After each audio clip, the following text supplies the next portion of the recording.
Coucou mes colorés, j'espère que vous allez bien. Alors, vous avez remarqué, je suis un peu maquillée. Oui, c'est vendredi. Il y a monsieur qui rentre du travail. Ça fait une semaine qu'on ne s'est pas vu, donc je suis vraiment contente un peu belle et ravie et tout ce que vous voulez de vous retrouver. Pour cette vidéo, ça sera un girl talk. Donc aujourd'hui, je vous retrouve. On va parler d'un sujet que personne n'envie au fait au couple.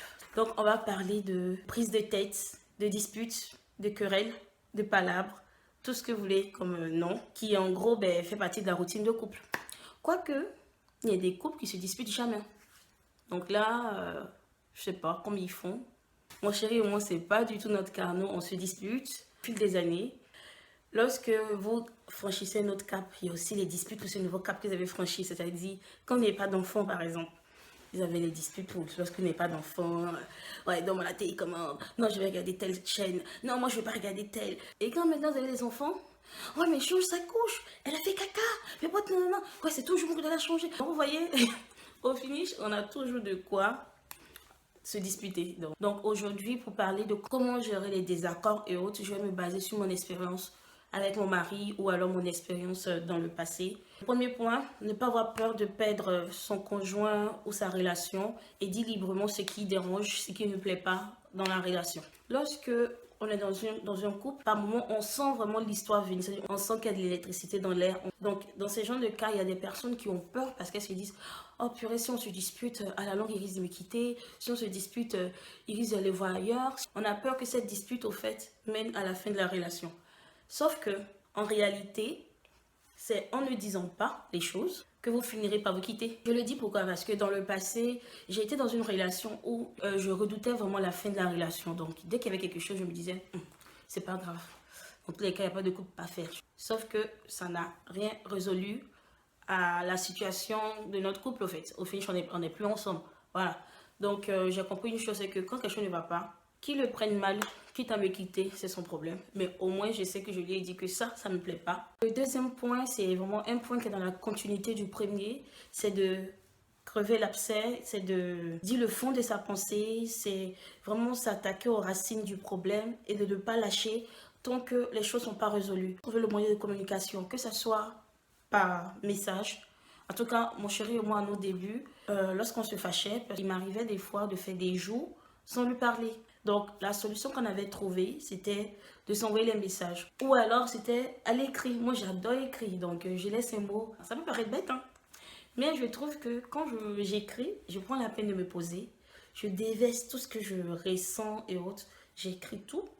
Je dépose. Après, c'est clair que si la personne ne lit pas, ça empire les choses. Le point au fait que je veux partager ici, c'est quoi? Il faut trouver le moyen d'en parler. Il ne faut pas garder pour soi. C'est vraiment la pire des choses. Je ne sais pas si vous avez déjà vécu ce genre de situation. Vous gardez pour vous. Et quand la personne arrive, la personne rentre dans la pièce où vous êtes, la personne vous énerve. Que ce soit sa manière de parler, que ce soit son odeur, que ce soit ses gestuels, que ce soit son rire même, tout ce qu'il dit vous énerve. Vous regardez la personne là. Il vous énerve pourquoi? Parce que vous avez trop gardé les choses dans votre cœur. Donc à force de garder, tout ce sentiment qui était censé être un sentiment d'amour, de bonheur ou je sais pas moi, quand vous voyez la personne, ça s'est transformé en colère, en haine au fait. Le troisième point, c'est vraiment un point avec lequel j'ai dû vraiment batailler. C'est de lâcher du lest. Soyez zen, c'est votre amoureux. Personne n'est parfait quoi. N'allez pas vous disputer à la moindre chose et faire des jours sans vous parler. Ça, c'est vraiment la chose que moi, je faisais. C'est-à-dire, j'étais très susceptible. Je n'avais pas le sens de l'humour. Si c'est quelque chose que tu fais pour rigoler, tu dois me prévenir. Bon, Kiki, je vais te dire quelque chose, mais c'est pour rigoler. Hein. Il ne pouvait pas se passer une journée sans que je me fâche. Je ne sais pas si ça vous fait ça aussi. Vous vous fâchez tellement qu'arrivé un moment, vous ne savez plus les raisons pour lesquelles vous êtes fâché. Vous imaginez des amoureux dans un 20 mètres carrés, donc H24, l'un sur l'autre. On fait des jours sans se parler, ou du moins moi je faisais des jours sans vouloir lui parler. Dès qu'il essayait une tentative de rapprochement, que ce soit on nous vient là mon cœur, faisant un câlin. Ah non, non, non, non, non. Il y a toujours le mot à dire, mais la phrase qui va faire qu'il va s'énerver davantage. Et le pire c'est que quoi? Je finis de dire la phrase qui l'énerve davantage et dans mon cœur je me dis ah s'il peut me prendre dans ses bras. Et après quand on fait un jour, 2 jours, le mec il commence à en avoir marre là. Ah ben ça fait 2 jours il te parle pas. Bon, mais c'est bon, hein, je vais sortir, tu fais ce que tu veux de ta vie, je fais ce que je veux de ma vie. Ah là là, qu'elle me dit cette phrase-là. Je me dis, bon, d'accord, je vais prendre mes bagages, je vais me barrer. Dans tous les cas, ma mère, elle est à Paris. Tu crois que quoi? D'ailleurs, ça, c'est vraiment une mauvaise habitude de tout le temps faire ses bagages et partir. Dès qu'il y a un petit problème, je fais mes valises et je vais me casser. Je ne travaille pas, j'ai pas l'argent. Et vous connaissez les daronnes africaines. Tu appelles ta maman. Allô, maman, vous me payez le billet du train. Et je vais partir te trouver à Paris parce qu'il me neige. Et non. Hein? La daronne va te dire, tu viens où? Reste là-bas. On dit foyer là, c'est ça. C'est parce que c'est chaud. Il faut tenir quand ça va pas. Hein. Tu rentres. Il faut pas prendre l'habitude de partir parce que un de ces quatre là, quand tu vas réveiller, on te dit il faut partir. Je veux plus de toi. Donc franchement, ne soyez pas susceptibles les filles. C'est vrai que c'est pas évident, mais faites vraiment un travail sur vous. Alors, mon quatrième point est à l'opposé de ce que je viens à peine de vous dire. Tout à l'heure, je vous ai dit qu'il fallait lâcher du lest. Et là, maintenant, je vais vous dire, il faut taper dur quand il le faut. Je trouve que c'est normal de taper dur en fonction de la situation, en fait. En fonction de l'environnement aussi où la situation s'est produite. Mais aussi en fonction du tempérament de votre conjoint. Donc, je m'explique. J'étais très, très têtue et je ne supportais pas qu'on me dise non.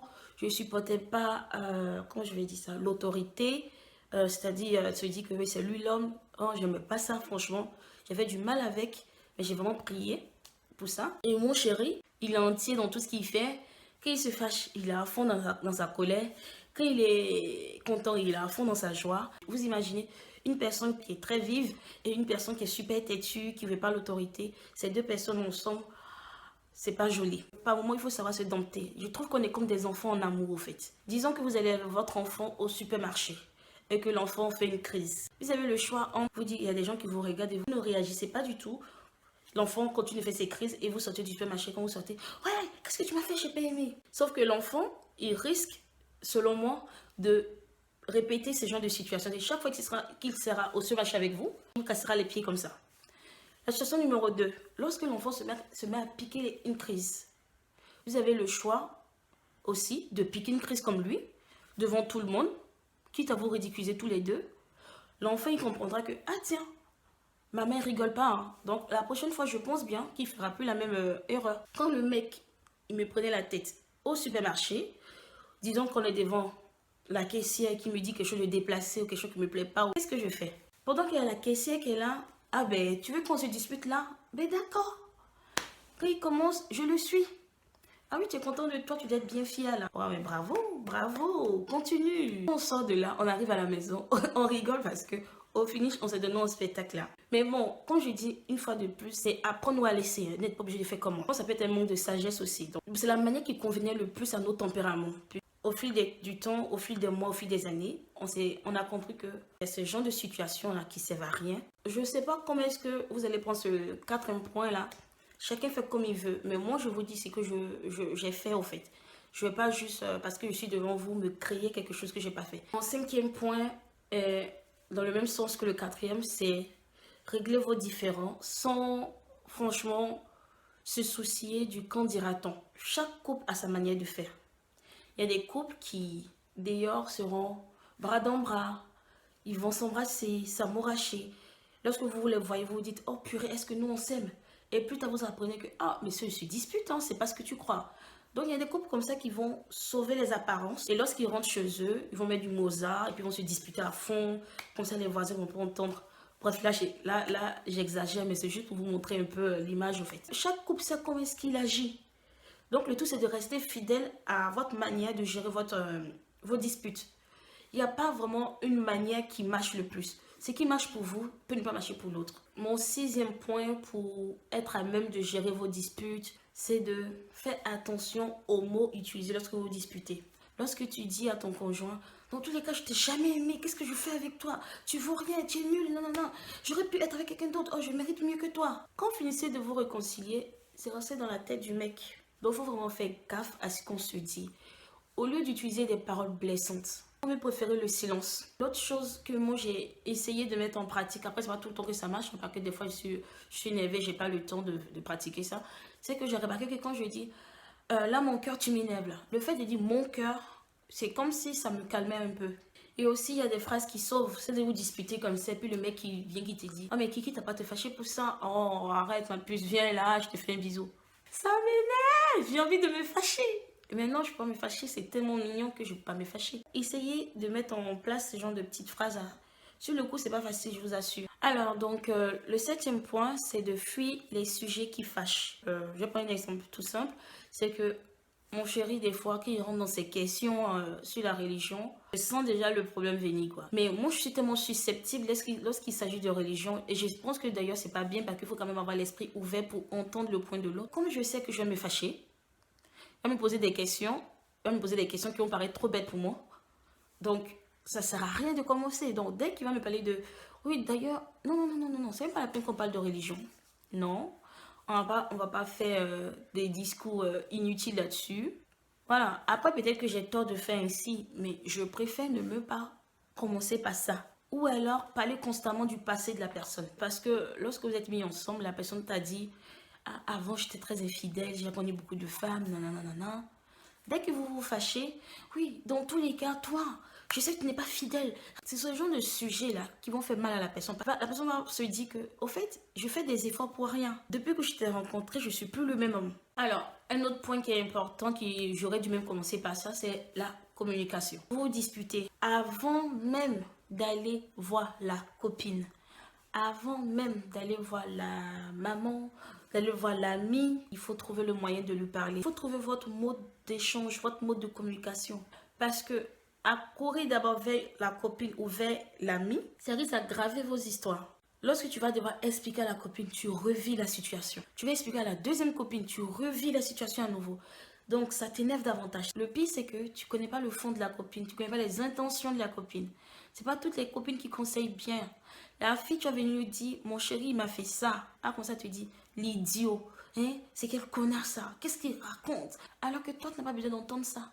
Tu as peut-être besoin juste d'une oreille qui t'écoute et qui après qui t'encourage, qui te dit, non, c'est rien. En voulant exporter le problème à l'extérieur, ça devient toute une crise, au fait. Alors que ça aurait été plus simple que la personne et vous puissiez échanger. Après, je suis d'accord sur le fait que échanger avec une personne lorsque vous êtes en colère, c'est pas chose facile. Parce que d'abord, on est trop en colère pour pouvoir faire le premier pas. Ou alors, on est trop en colère pour être à même de dire des mots ou des paroles qui ne seront pas blessantes. Ou alors, on est trop en colère pour être à même d'écouter vraiment ce que l'autre a dit. Donc, c'est un peu compliqué. Donc, quitte à sortir, prendre de l'air et revenir parler, mais il faut d'abord parler. Et quand ça ne va pas, là maintenant, vous cherchez des moyens extérieurs tels que la belle maman qui va parler à son fils, si bien sûr vous vous entendez, voilà. Ou alors l'ami qui va parler à votre conjoint, mais ça, il faut vraiment s'assurer que l'ami c'est vraiment un bon pote, parce que le pote qui soutient le fait que ton chéri ait plusieurs copines, c'est pas vraiment le pote à qui il faut expliquer ses problèmes. Un point qui n'est pas du tout négligeable. Faites l'amour, mon Dieu, faites l'amour, faites l'amour. Vous allez vous fâcher aujourd'hui. Vous n'avez pas fait l'amour toute la semaine. Vous n'allez pas faire l'amour la deuxième semaine. Ah mais les choses vont s'empirant. Je vous assure. Alors que lorsque vous vous fâchez et que bon, c'est pas facile au début, hein, les petits bisous, non, je veux pas, nanana. Après ça devient chic, blablabla, je rentre pas dans les détails. Vous faites l'amour, voilà. Et là, monsieur qui s'élève, il se met à chantonner parce qu'il est content. Il passe un bon moment avec sa femme, voilà. Et madame aussi qui est toute contente. Et du coup, ça fait que ça apaise. Donc, pensez à ça. Lorsque vous vous disputez, demandez-vous, ça remonte à quand la dernière fois qu'on a fait l'amour? On s'est embrassé, on s'est fait des câlins. Des fois, les disputes, c'est parce que, au fait, il y a ce besoin sexuel-là qui existe et qui fait que ben, ça fait monter la pression, ça fait monter le stress. Si je ne me trompe pas, je pense que quand on fait l'amour, on libère de l'endorphine. Un truc quand on fait l'amour, ça fait du bien aussi au couple. Voilà. Et le dernier point qui n'est pas négligeable, c'est de s'évader. Vous vous disputez trop à la maison. Pour X raisons, pensez à sortir, changer d'environnement pour vous retrouver au fait. Si c'est aller à la plage, si c'est aller au resto, aller au cinéma, regarder un film comique. D'ailleurs, les films comiques et autres, ça a une bonne influence sur l'entente du couple. Donc, faites une activité qui va vous permettre de vous changer un peu les idées. Pensez à autre chose, rigoler comme des enfants. C'est intéressant que même en amour, on soit encore ces petits enfants-là. Qu'on ne soit pas que des adultes qui sont butés, qui se fâchent tout le temps. Vous voyez, c'est important d'avoir ce côté enfanté en nous. Donc, trouvez le moyen de s'amuser. Essayez de trouver une solution, un moyen de vous échapper. Et vous allez pouvoir, je pense, régler ce problème-là. Donc voilà, c'est la fin de cette vidéo. Je sais qu'elle est un peu dispersée parce que, comme d'hab, je vous dis, je ne prépare pas les vidéos. J'aime bien faire tel que ça me vient en tête pour que ce soit le plus naturel possible. Surtout, sachez que si vous traversez une crise de couple et que si vous êtes croyant, recommandez votre couple entre les mains du Seigneur. Personne n'est né avec la science infuse. Personne n'est né... Oh, mon pauvre bébé à la toux. Personne n'est né avec la sagesse. C'est le Seigneur qui donne la sagesse. Aujourd'hui, je me tiens devant ma caméra en train de vous parler, vous dire comment gérer vos problèmes. Qui je suis? Je suis personne. C'est juste que le Seigneur m'a fait grâce de traverser des moments de crise avec mon chéri. Mais aujourd'hui, ça va grâce à Dieu. Et je pense que c'est parce que je me suis effacée. J'ai dit au Seigneur de prendre le devant, de me donner la sagesse, de pouvoir être une bonne femme. Et j'ai aussi prié pour mon mari, demander au Seigneur que notre couple soit un havre de paix et qu'on puisse vraiment s'aimer davantage. Donc, si vous êtes croyant, je vous encourage à prier pour votre couple. Votre conjoint est quand même un être à part entière. Vous êtes aussi un être à part entière. Donc, il n'y a pas quelqu'un qui peut vraiment changer ou le forcer à changer. Si ce n'est que de tout recommander entre les mains du Seigneur. Voilà. Si vous avez aimé ce Girl Talk, partagez, encouragez-moi, soyez indulgents avec moi. Comme je vous ai dit, les disputes et autres, il y a plusieurs manières de les régler. Donc, c'est tout à fait OK pour moi. Si vous n'êtes pas d'accord avec les points que j'ai partagés, vous n'êtes pas obligé de l'être. D'accord? Donc, je vous fais de gros bisous, mes colorés. Et je vous retrouve très vite pour d'autres Girl Talk. Allez, bisous!